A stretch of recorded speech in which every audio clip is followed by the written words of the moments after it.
এক নদী রক্ত পেরিয়ে বাংলার আকাশে রক্তিম সূর্য জানলে যারা তোমাদের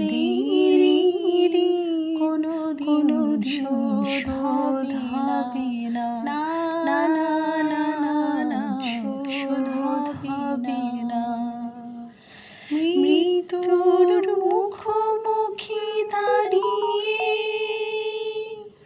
7 কোটি মানুষের জীবনের সন্ধান আনলে যারা সেদানের মহিমা কোনদিন ম্লান হবে না, না না না না ম্লান হবে না। হয়তো ইতিহাসে তোমাদের